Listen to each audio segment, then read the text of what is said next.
할렐루야. 오늘 하나님 말씀 디모데후서 2장 1절에서 7절까지입니다. 우리 하나님 말씀 디모데후서 2장 1절에서 7절까지 우리 전체적으로 같이 합독하시겠습니다. 신약성경 343페이지 전에 있습니다. 우리 같이 합독하시겠습니다. 내 아들아, 그러므로 너는 그리스도 예수 안에 있는 은혜 가운데서 강하고 또 내가 많은 증인 앞에서 내게 들은 바를 충성된 사람들에게 부탁하라. 그들이 또 다른 사람들을 가르칠 수 있으리라. 너는 그리스도 예수의 좋은 병사로 나와 함께 고난을 받으라.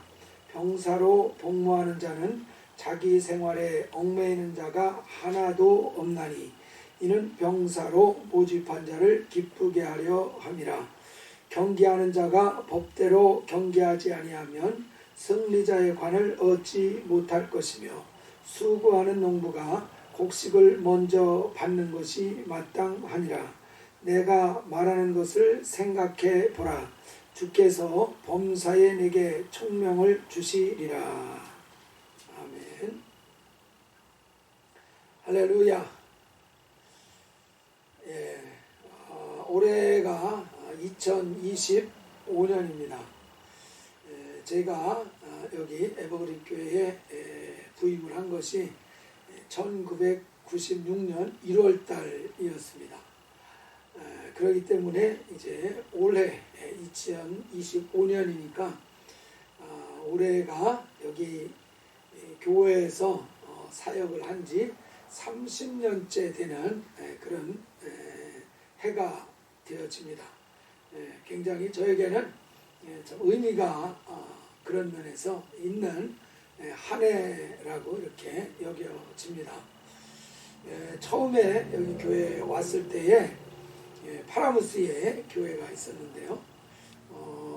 작년 성도는 4가정 있었습니다. 주재원 2가정, 현지 여기 살고 계신 가정 2가정, 이렇게 4가정 있었고, 유학생들, 청소년, 청년, 또 약간의 몇 명의 현지 이제 청년 이렇게 해가지고 한 12명 이 정도 이렇게 청소년, 청년들이 이렇게 있었습니다. 재정 상태가 그 당시에도 굉장히 이렇게 아슬아슬한 그런 그 상태였습니다.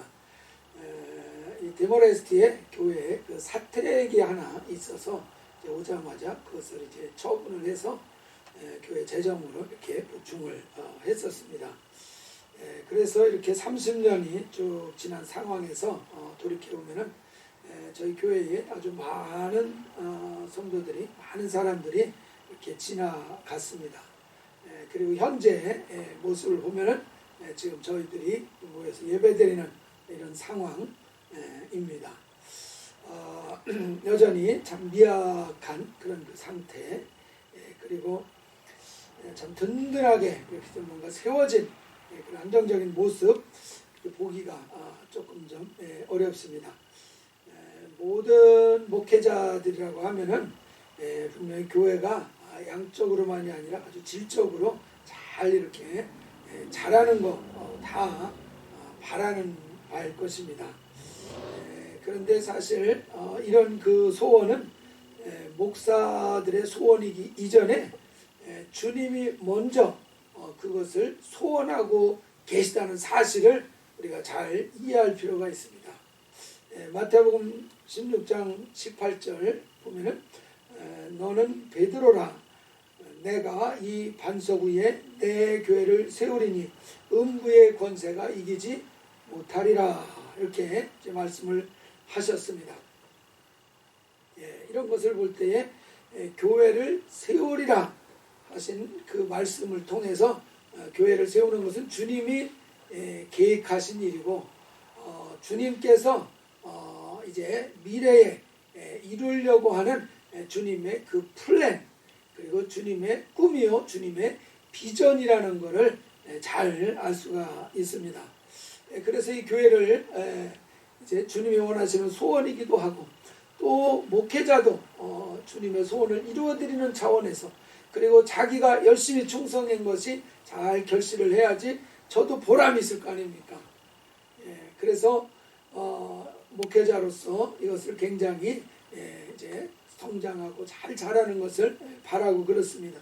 근데 이것이 바라는 대로 소원하는 대로 이게 정말 만족할 만큼 이루어지지 않습니다.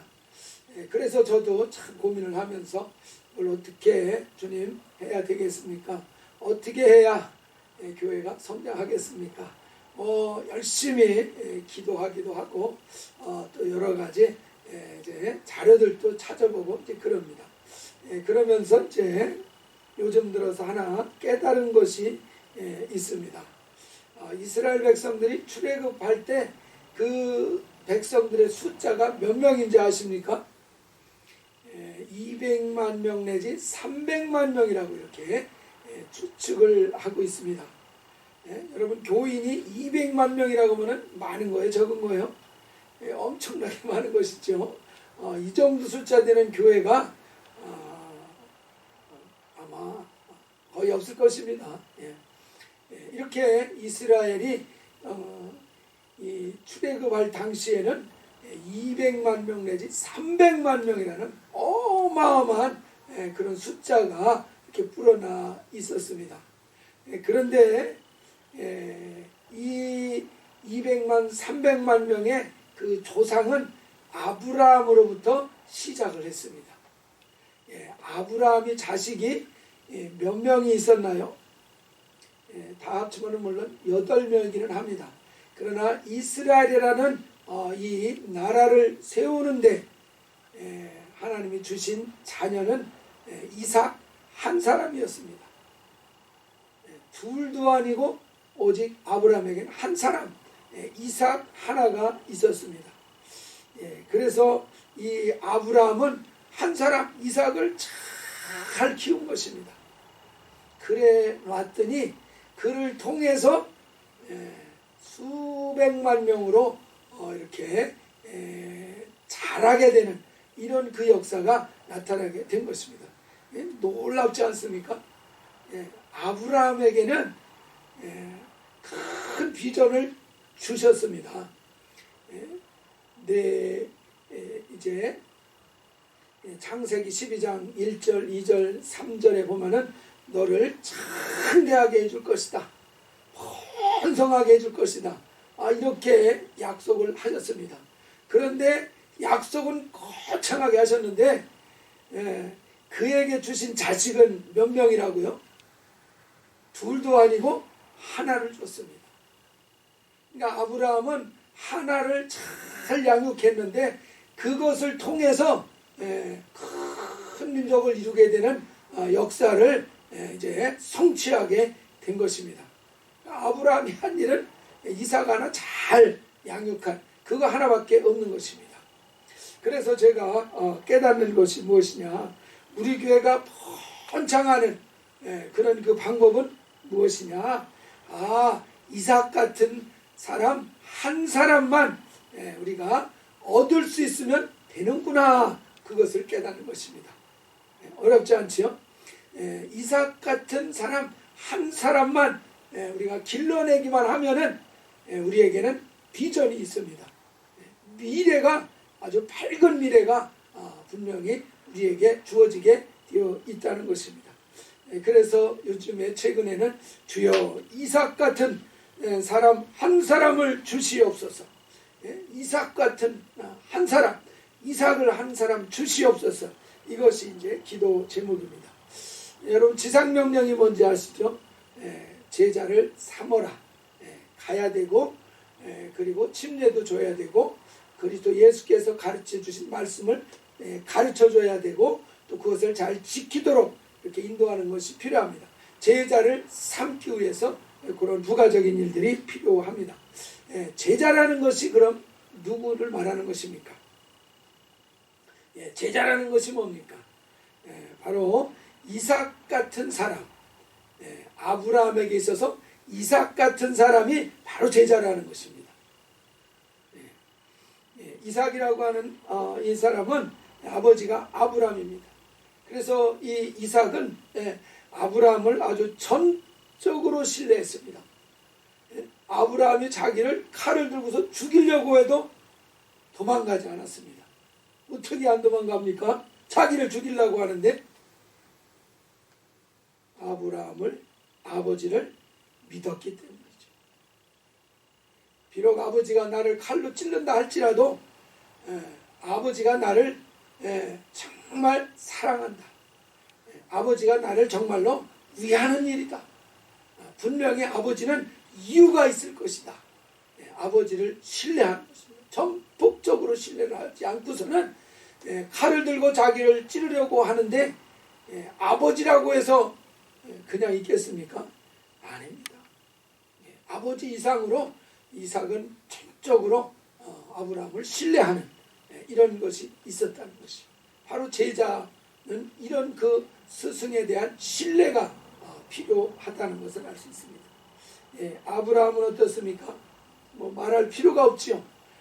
자기의 목숨보다 더 소중하고 귀중하게 이렇게 여기는 대상이 바로 이삭이었습니다.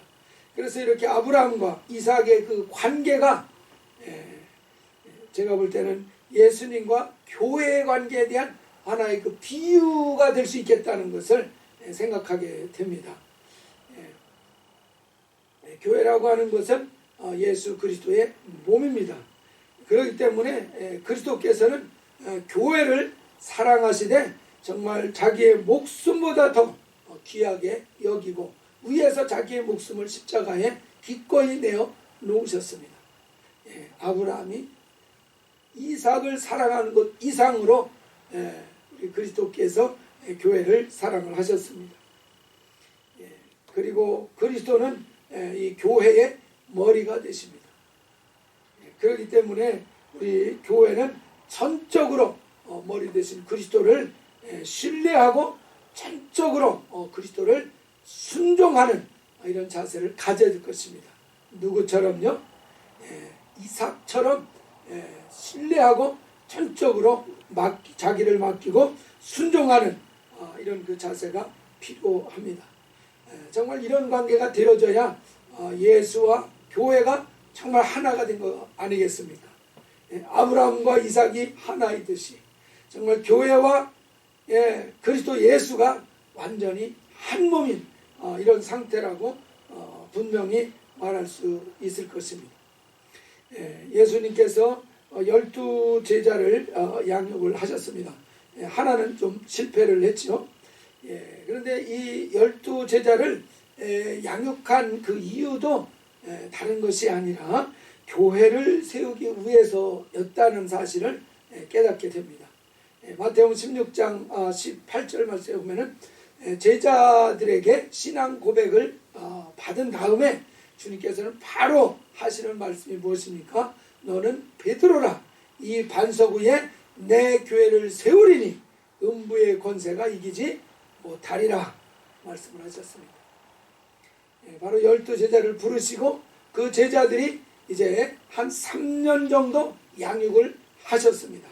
그리고 이제 죽으시기 한 3개월에서 6개월을 남겨놓은 다음에 어느 정도 다 양육을 한 거죠. 3년 정도.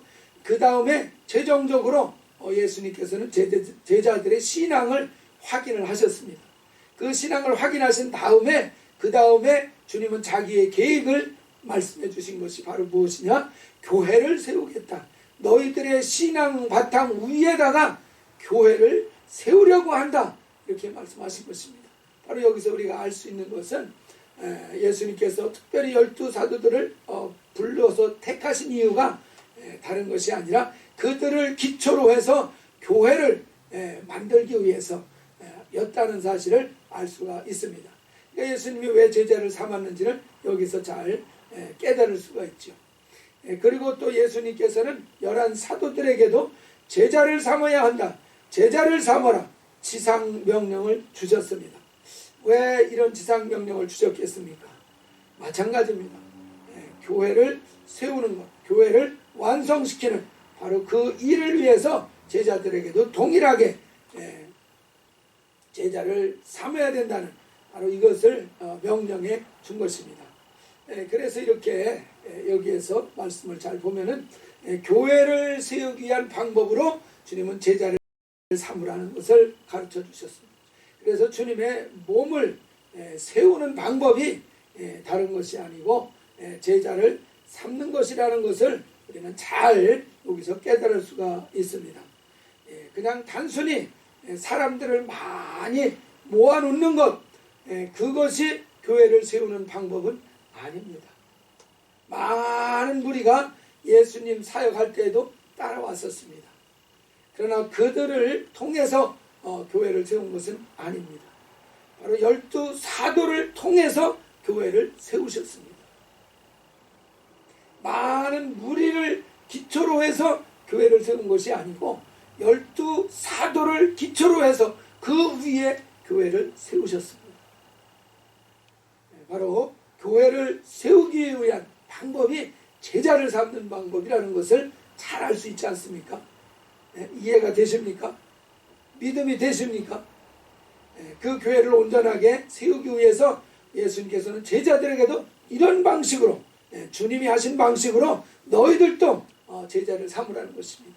바로 한 사람의 이삭을 이제 발견하고 그 이삭을 이제 만들라는 그런 명령을 주신 것입니다.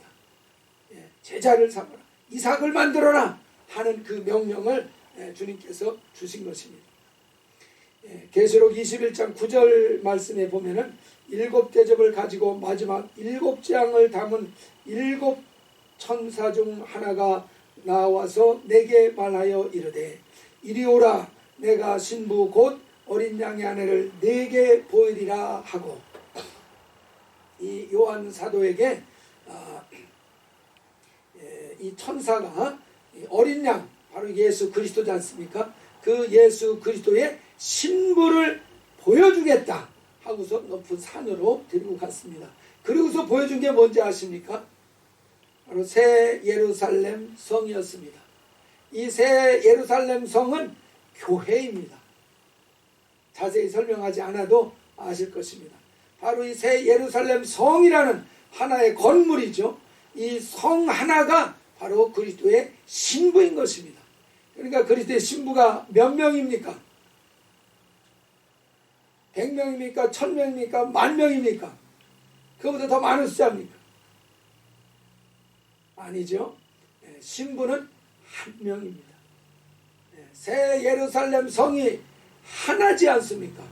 새 예루살렘 성은 여러 개가 아닌 것입니다. 하나입니다. 물론 그 예루살렘 성을 이제 세우는 그 일을 위해서는 수많은 사람들이 하나를 이루어서 새 예루살렘 성을 만들었습니다.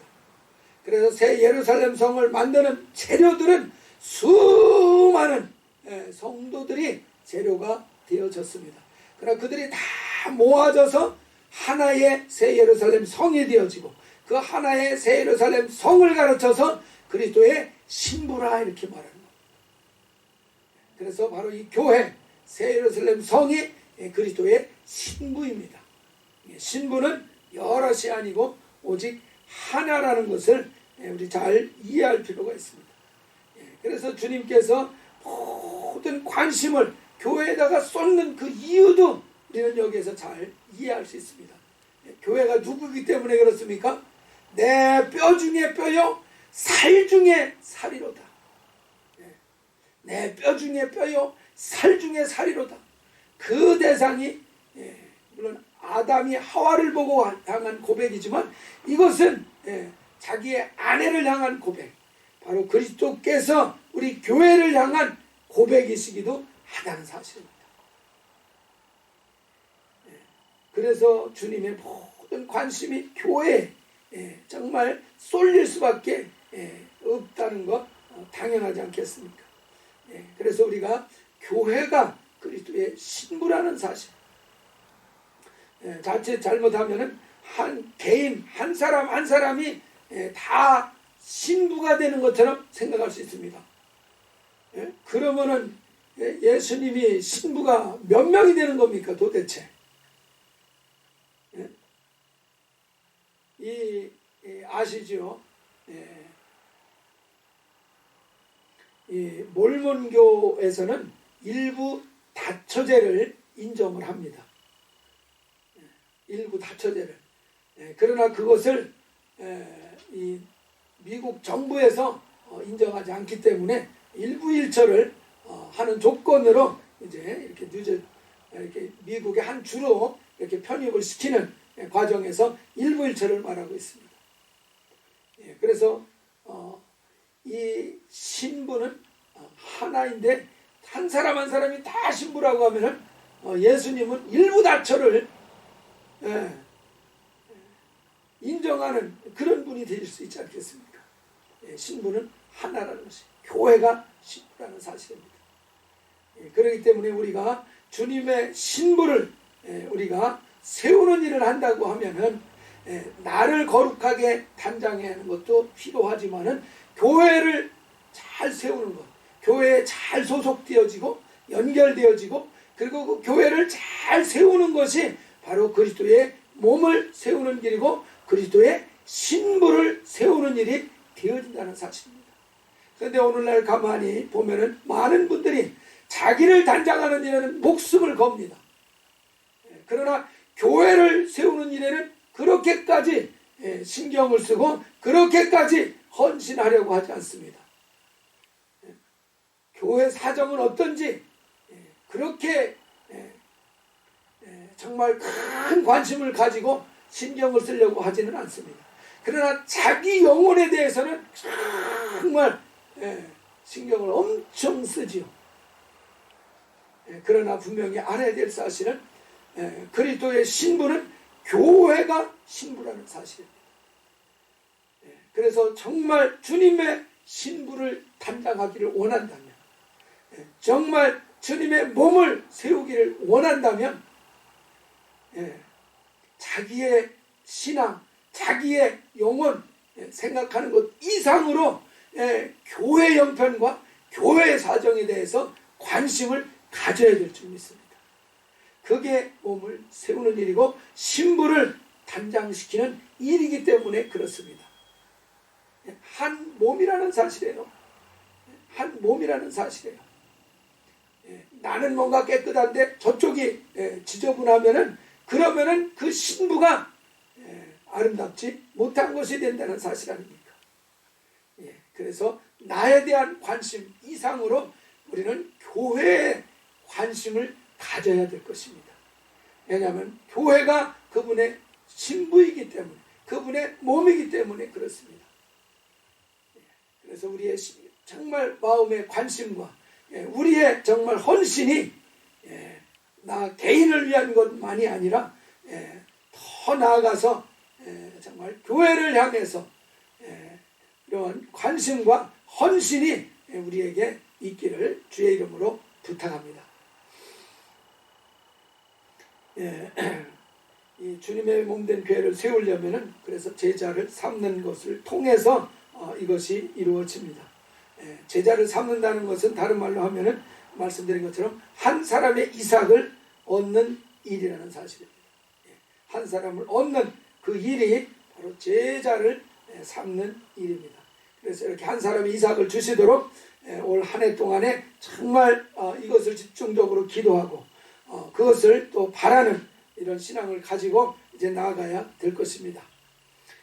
조금 부끄러운 얘기긴 한데 이제 고등학교 때 제가 국어 선생님이 참 좋았습니다. 키는 아주 작으신 분인데 아주 감칠맛 나게 공부를 잘 가르치셨어요.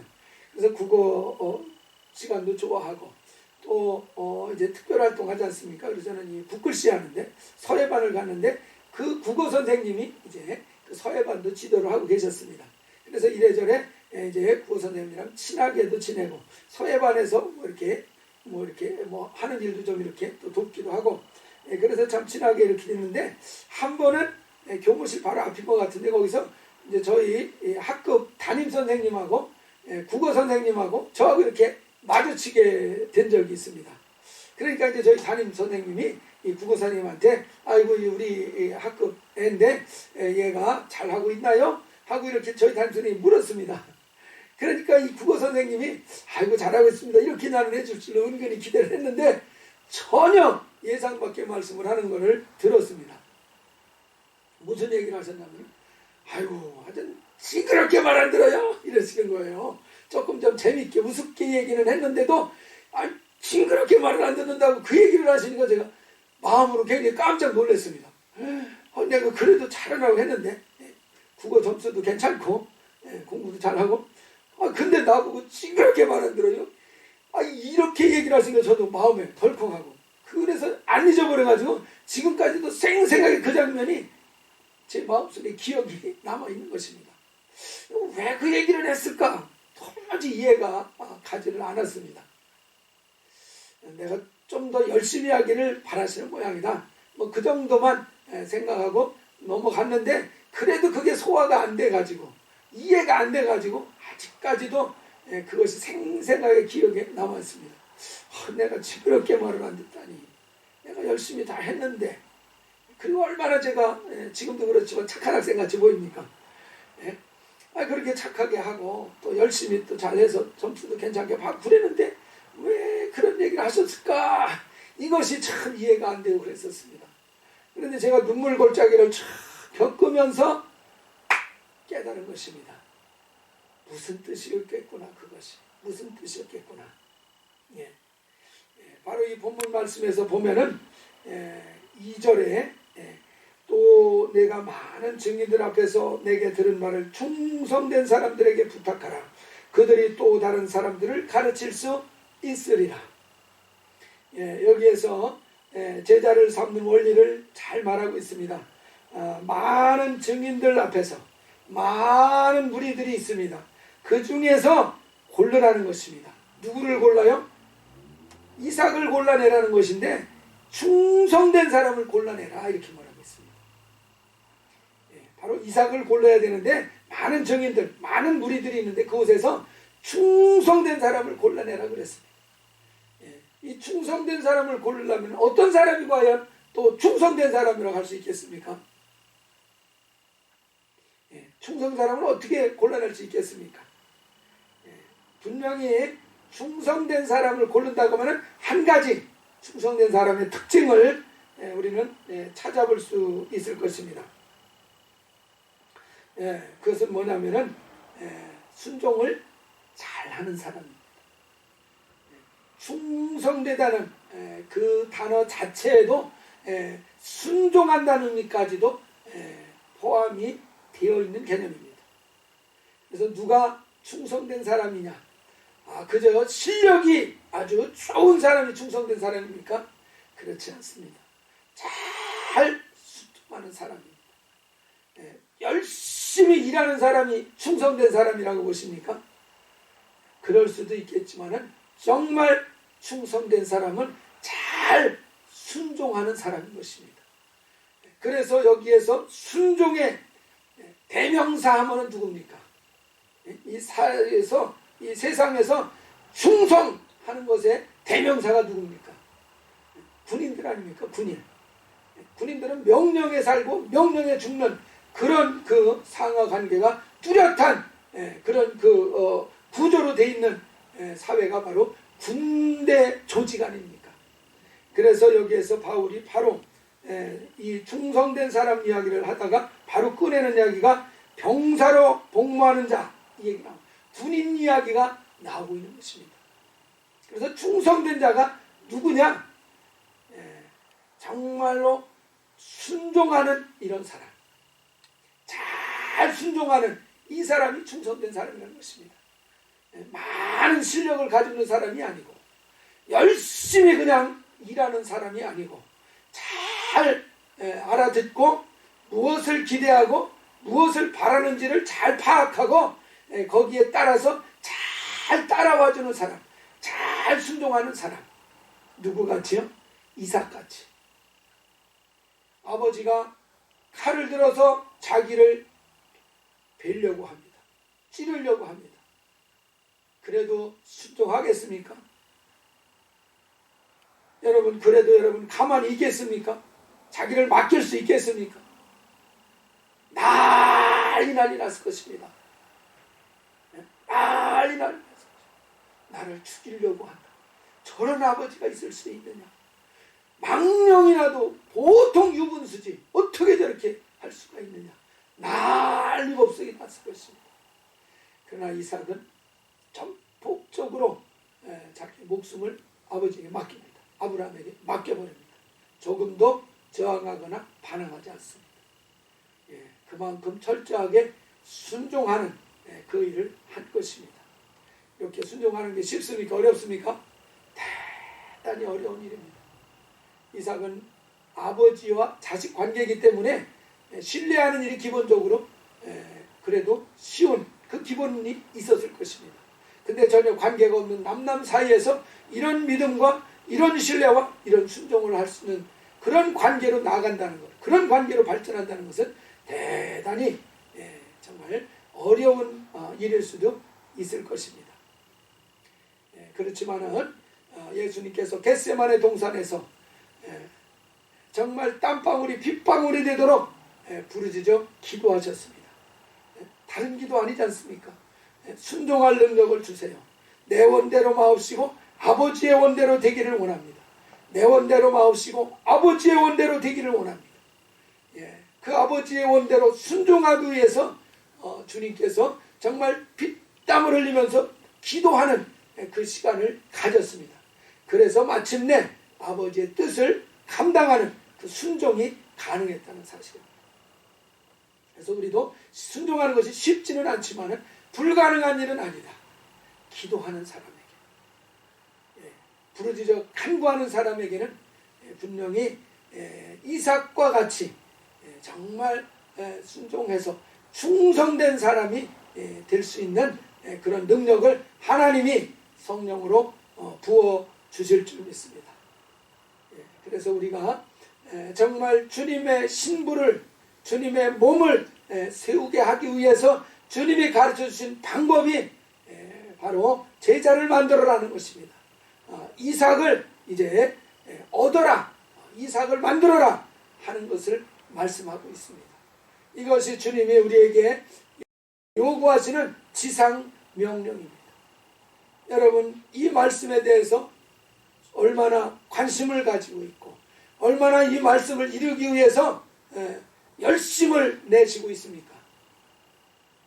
다른 일들에는 우리가 열심을 낼 수 있고 다른 일들은 열심히 하지만 정작 제자를 삼으라는 이 말씀에 대해서 관심을 갖지 않고 정말 온 힘을 다 쏟고 있지 않다면 징그럽게 말 안 듣는 사람입니다. 징그럽게 말을 안 듣는 사람. 주님이 분명하고 확실하게 이렇게 가라고 이야기는 하지만은 그건 주님이 원하시는 일이고 내가 하고 싶은 것은 따로 있습니다. 나는 사람들에게 이거 해주고 저거 해주고 나는 이런 거 원합니다. 그렇다고 한다면은 충성된 사람으로 주님 보시고 인정하실 수 있겠습니까? 우리 국어 선생님이 저한테 한 것처럼 징그럽게 말 안 듣는 사람이라고 볼 수도 있지 않겠습니까? 우리 기도해야 됩니다. 기도하지 않고서 순종의 능력을 얻을 수 없습니다. 예수 그리스도께서도 고난을 통해서 순종함을 배웠다 그러셨습니다. 우리에게 크고 작은 많은 고난들이 우리 삶 속에 다가옵니다. 그 고난을 주시는 중요한 이유 중에 하나도 우리로 하여금 순종할 수 있는 힘을 주기 위해서인 것입니다. 순종하는 것. 많은 경우 보세요. 많은 고난과 어려움을 당한 사람을 보면은 마음이 굉장히 낮아져 있습니다. 마음이 다 깨져버렸기 때문에 마음이 굉장히 낮아져 있어요. 그 낮아진 사람들의 특징은 뭡니까? 무슨 말을 하면은 잘 듣는다는 사실입니다. 잘 들어요. 자기 게 없기 때문에, 자기는 완전히 박살났기 때문에, 자기 것이 없기 때문에 다른 사람의 것이 들리는 것입니다. 그리고 그 말이 들리고 그 말을 통해서 무엇을 말하고 있자 하는지 그게 다 파악이 되는 이런 게 생기는 것입니다. 자기 게 다 박살나서 깨져서 없어졌기 때문에 그런 것입니다. 그래서 하나님은 고난을 통해서 우리를 그냥 박살을 내시는 것 같아요. 왜? 아픈 줄 모르기 때문에 그러시겠습니까? 우리가 아픈 거, 아파하는 거 다 아십니다. 그러면서도 박살이 나도록 환경을 이끌어 가시는 이유는 우리의 것을 깨뜨리고 우리의 것을 없애서 이제 그 순종할 수 있는 능력을 길러주기 위해서 그런 것입니다. 그래서 우리가 정말 순종할 수 있는 능력이 길러진다고 하면은 우리는 충성된 사람으로서 이제 주님의 귀한 일을 이루어갈 수 있는 사람, 정말 주님의 집을 세워가는 사람, 주님의 신부를 함께 주님과 함께 완성해가는 이런 귀한 일에 쓰여질 수 있는 아주 요긴한 사람이 되어질 것입니다. 그래서 정말 우리가 주님이 가르쳐 주시고 명령하신 이 방법, 교회를 주님은 세우기를 원하시는데 주님이 교회를 세우는 구체적인 방법으로서 이 한 사람의 이삭을 얻으라, 많은 사람 하려고 하지 말고, 우리가 자식을 낳을 때도 두 사람 세 사람 두 쌍둥이 세 쌍둥이도 낳지만은 그러나 한 사람을 낳아서 대개는 한 사람을 잘 키우지 않습니까? 그런 것처럼 우리는 한 사람의 이삭을 주시옵소서. 그래서 우리는 한 사람을 얻는 일에 집중을 하고 그 사람을 잘 키워서 정말 주님의 사람으로 주님의 제자로 만드는 일을 한 사람이라도 성공해낸다면 올 한 해 성공하는 한 해가 되어질 것이고, 한 생애 동안에 한 사람 이삭이라도 길러낸다면 우리의 생애는 성공한 생애가 되어질 줄 믿습니다. 그래서 정말 제자를 만들므로써 이삭을 이제 만들어 내므로써 주님의 몸된 교회를 온전하게 세우고 주님의 뜻을 이루는 정말 승리하는 삶이 되시기를 주의 이름으로 축원합니다. 기도하시겠습니다. 살아계신 우리 아버지 하나님, 새 예루살렘 성이 교회요 이제 그리스도 예수의 신부가 되는 대상인 것을 알았습니다. 이제 이 그리스도 예수의 신부를 만드는 일, 이제 교회를 세우는 일과 같은 일인 줄 깨닫습니다. 그러므로 어떻게 교회를 세워야 되는지 주님 말씀을 통해서 보여주셨사오니 우리가 주님의 방법대로 정말 한 사람의 이삭을 얻는 일에 우리가 온 힘을 다하고 온 마음을 다 쏟아서 정말 주님의 방법대로 주의 몸된 교회를 잘 세워갈 수 있는 저희들로 쓰임받는 한 해가 되게 하시고 쓰임받는 한평생이 되어지게 하여 주시옵소서. 예수님의 이름으로 기도하옵나이다. 아멘.